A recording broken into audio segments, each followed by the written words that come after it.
I wanted to thank you. The woman that you met in those ruins, that was not me. She was ancient and wicked and powerful.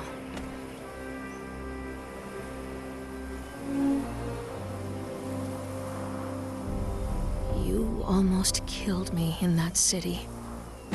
I cannot begrudge you that. Such a terrible, awesome creation. While I wore the mask, I was somebody else. I was something else. Such power and knowledge.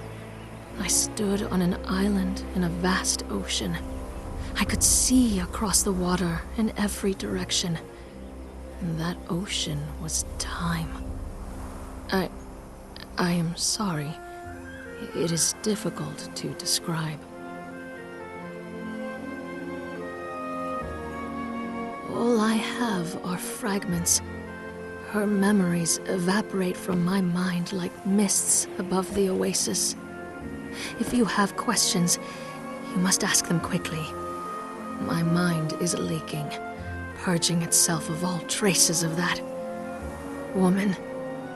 She knew so much about these bracelets we wear, about the giant kings and the ancient war, about the darkness that lurks in the volcano, and just ask, friend, before I lose the nerve to speak.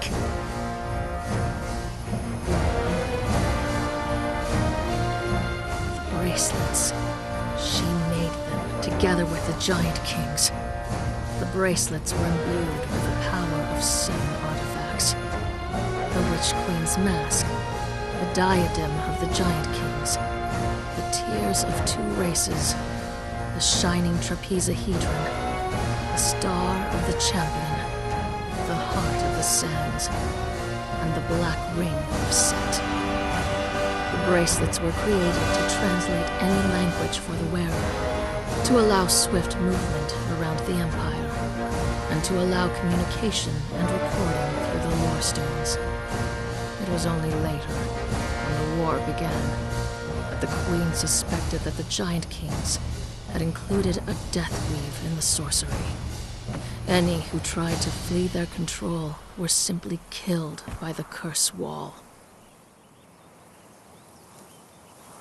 Her people, the Lemurians, were the remnant of a desperate race. Her memories before the exiled lands are vague and confused. Flashes of an island kingdom, sinking as the world heaves. A people being subjugated with fire and sorcery. An escape, and a long, treacherous journey into the West. I'm sorry, it's fading so quickly. I remember a daughter, Teleth, and a great betrayal. And a grandchild. She was a mother and a grandmother. She knew what it was to be a slave, and didn't want that for any of her people. She would stop at nothing to prevent it from happening again. Can you blame her? Her mind shies away from 2 things: her grandchild and what her people found in the volcano. Her grandchild was not truly human. Zoltar? He was a hostage or something else. I'm sorry. For her, these memories were laden with emotion. I see a beloved daughter, and a hated foe, and a child that brings hope. It is so very unclear. As for what her people discovered at the volcano, horror, anger, and disgust, and fear. This is the only memory where the Witch Queen of Lemuria felt fear. I truly don't know what I will do now that I have my freedom. Conan has offered to accompany me north, back to my home city in Shem. My palace awaits me, and the pampered life of a princess of Shem. But my enemies, the ones who sent me here, they also await me there. Perhaps instead, I will travel with Conan a while, see the world by his side. He is formidable, yes, for a barbarian.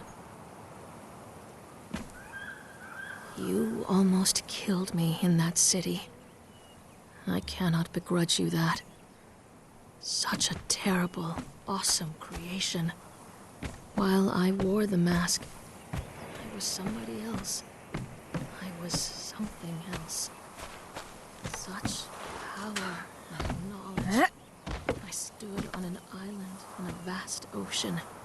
I could see across the water in every direction. And that ocean was time. I am sorry. It is difficult to describe.